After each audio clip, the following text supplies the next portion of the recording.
Hola, buenos días. Mi nombre es Margarito Quintero Núñez y soy director de Planeación y Política Ambiental de la Secretaría de Protección al Ambiente. Tengo en este puesto aproximadamente 3 años y en el pasado fui investigador tiempo completo de la OABC en el Instituto de Ingeniería en el área de energía y medio ambiente, ¿no?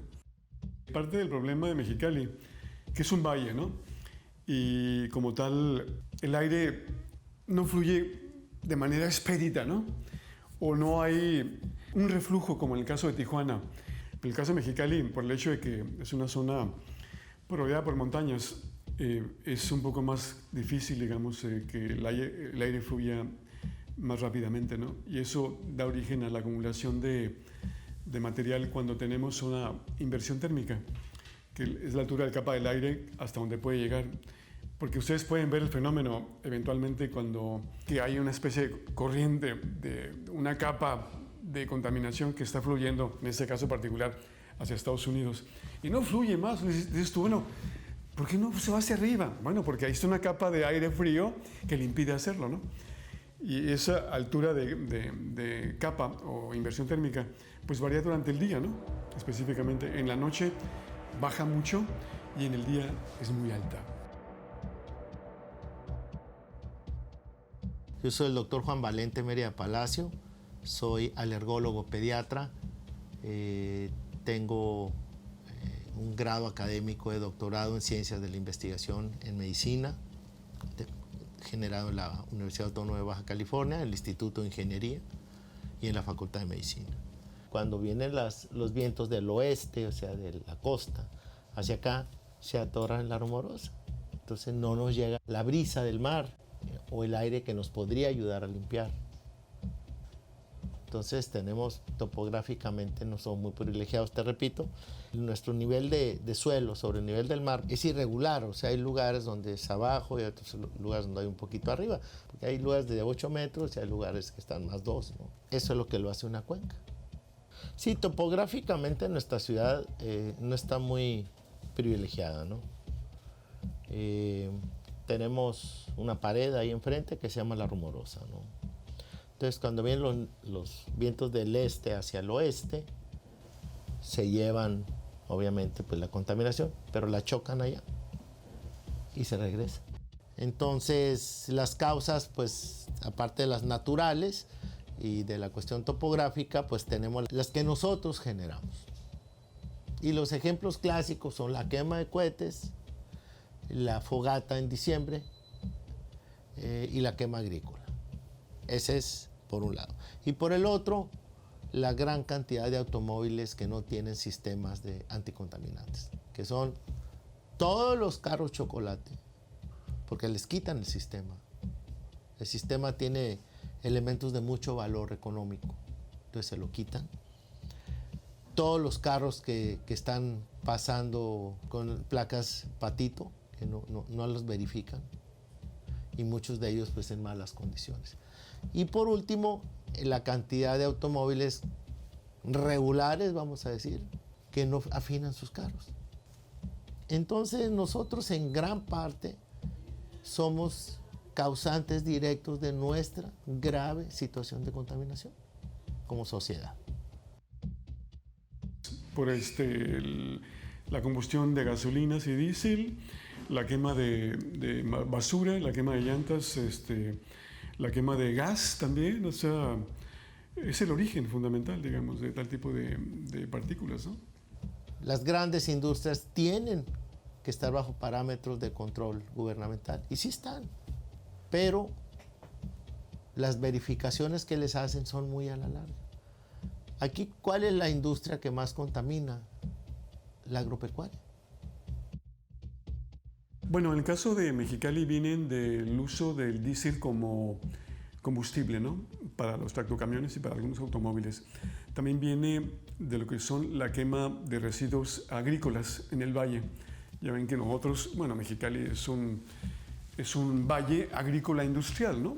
Ya le cambió, digamos, el perfil de ser básicamente agrícola, ahora también tiene su parte industrial. Y de ahí que hay quema de materiales, hay quema de combustóleo, hay quema de gas y eso genera también partículas.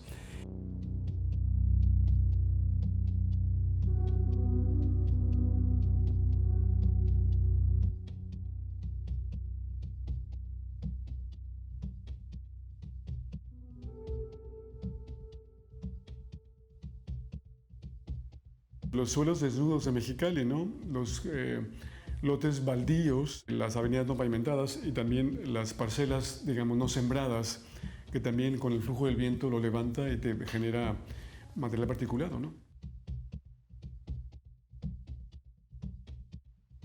La diferencia de la partícula generada por un hidrocarburo a la partícula generada naturalmente que lleva sílice es que el hidrocarburo tiene un núcleo de carbón. Ese núcleo de carbón es altamente inflamatorio, es mucho más agresivo para la vía respiratoria que la otra. Y las partículas son más pequeñas, son aproximadamente un cuarto o menos del diámetro aerodinámico de una partícula PM10. Las partículas generalmente generadas por polvo son partículas un poco más grandes. Las de carbón son más chicas, las generadas por el humo pues, son más chicas. ¿Qué diferencia hay o por qué es importante el tamaño, el diámetro? La importancia estriba en que entre más pequeñas, más penetran a la vía respiratoria.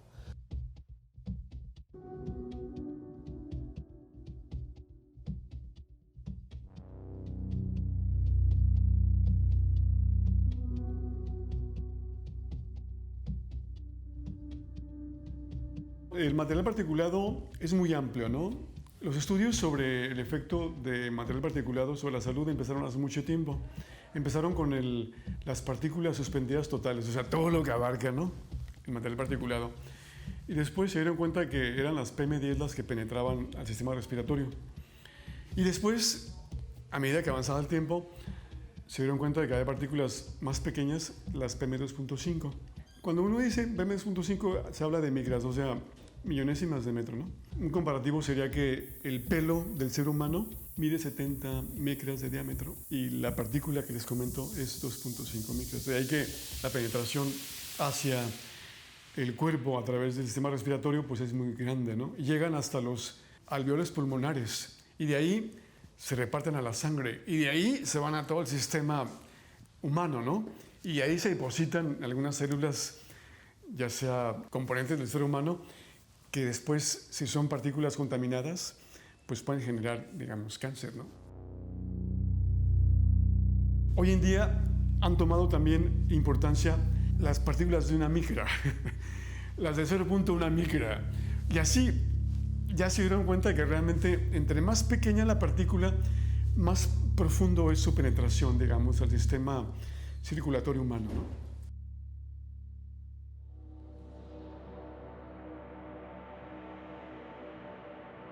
Hemos detectado que ese material particulado es el que más afecta a la salud humana. ¿Qué es lo que está pasando justamente ahorita en la capital, en la Ciudad de México? Ya ven que están ahorita en contingencia ambiental. Y sucede que la contingencia ambiental del DF o de la Ciudad de México estaba referida al ozono fundamentalmente, no tanto al material particulado, de ahí que tienen que renovar esas personas encargadas del programa el plan de contingencia atmosférica del DF y hacerlo a plan de contingencia para PM2.5 también, ¿no?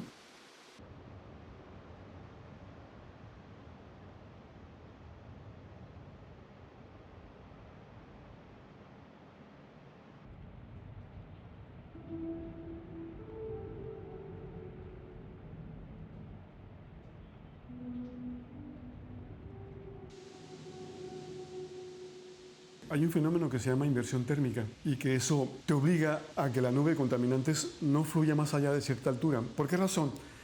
Porque el aire pegado al suelo está un poco más cálido que el aire que está un poco más arriba, que es un aire que actúa como pistón, que impide la salida del aire hacia la atmósfera. Y este pistón, digamos, de aire frío se disipa una vez que llega el día, la luz solar. Y ya empieza, digamos, el flujo del aire de manera natural, ¿no?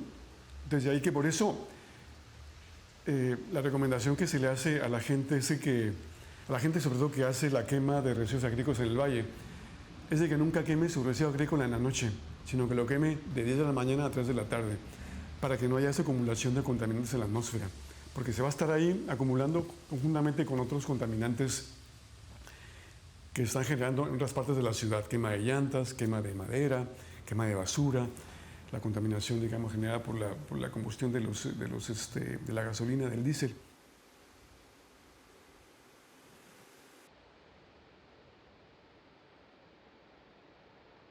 Y también quiero comentar que los valores varían durante el día. Cuando se dictamina una contingencia ambiental atmosférica es cuando un valor muy alto se manifiesta por varias horas, ¿no? Por ejemplo, en el caso de Mexicali, los valores de PM2.5 en la madrugada son muy altos, exceden 150, pero ya que a medida que pasan las horas disminuye y a las 8 de la mañana ya es mucho menor.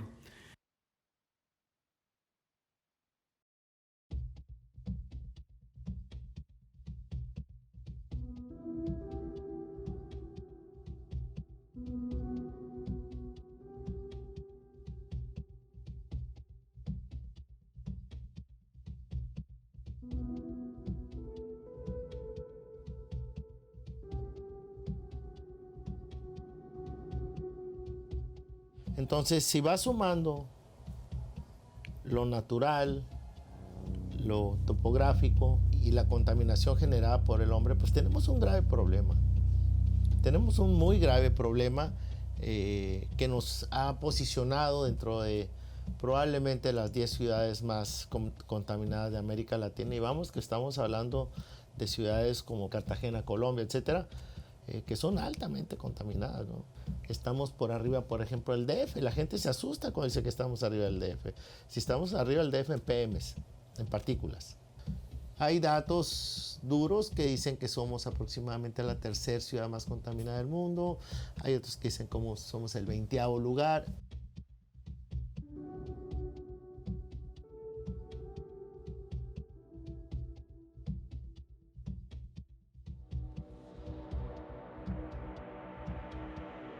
Contaminación en Mexicali se mide aproximadamente desde 1996, 1997, con un sistema una red de monitoreo que fue proporcionada y pagada por la EPA, la Agencia de Protección del Ambiente de Estados Unidos. Esos datos nunca estaban al acceso de nosotros, de la población.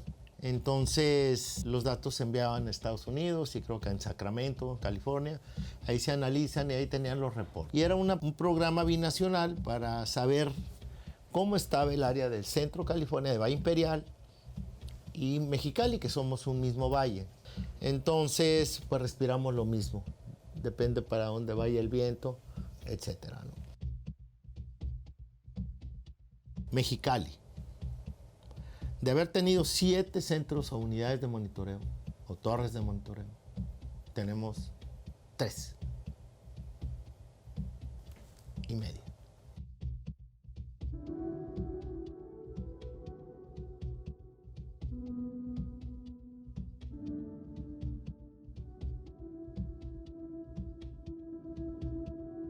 ¿Qué provoca? Tenemos una sociedad enferma, permanentemente enferma. Rebasa al grado que es inalcanzable la solución. De modo que las causas las conocemos, los resultados los conocemos, que es la enfermedad. Y te hablé de lo respiratorio. Pero está estrechamente relacionado con infarto agudo del miocardio, o sea, muerte súbita, accidente vascular cerebral, la embolia, y se está relacionando con patología como la diabetes y cáncer, obviamente, cáncer.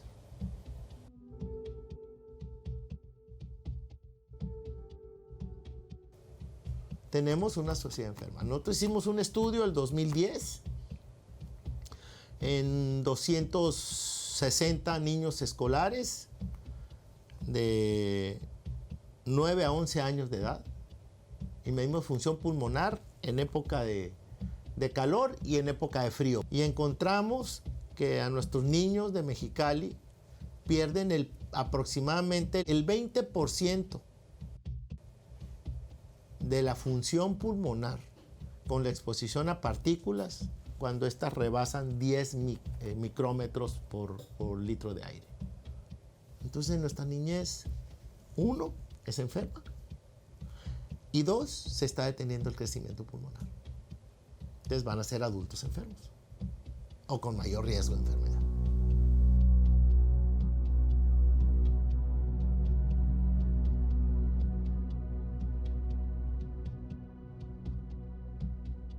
Es parte del problema de que no hay sanciones. Es parte del inconveniente.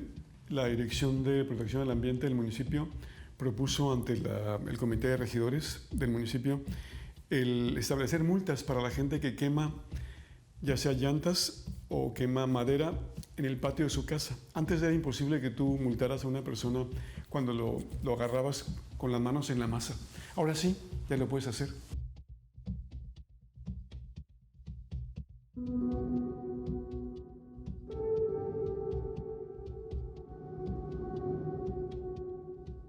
Y aquí quiero comentar que en base a esa relación humana y técnica y política administrativa, los norteamericanos le cedieron al municipio 50 sensores de calidad del aire para PM2.5 para ser instalados en lugares estratégicos de Mexicali, tanto la ciudad como el valle, para llevar un registro específico muy definido de lo que es la contaminación de Mexicali, Ciudad Valle, y se haga un seguimiento más definido de lo que es la contaminación en relación a este contaminante, ¿no? Si tú vives en una ciudad fronteriza y compartes una misma atmósfera, porque la atmósfera que está encima de Mexicali es la misma que está encima de Valle Imperial, y ahí no hay problema en el flujo del aire, ¿no?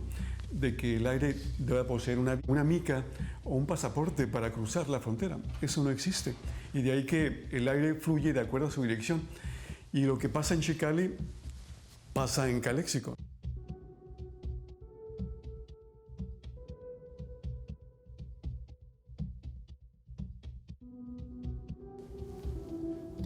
Entonces, todo ese tipo de detalles, como ciudad, no estamos ofertando una ciudad atractiva. Y gran parte de ello es por la contaminación. Gran parte de ello. Otra parte de la solución es que tengamos la promoción del uso de energías alternas, sustentables, ¿no? Y aquí pues el sol. Mexicali, la ciudad que atrapó el sol, ¿no? Ese es el eslogan de nosotros. ¿Por qué no lo usamos?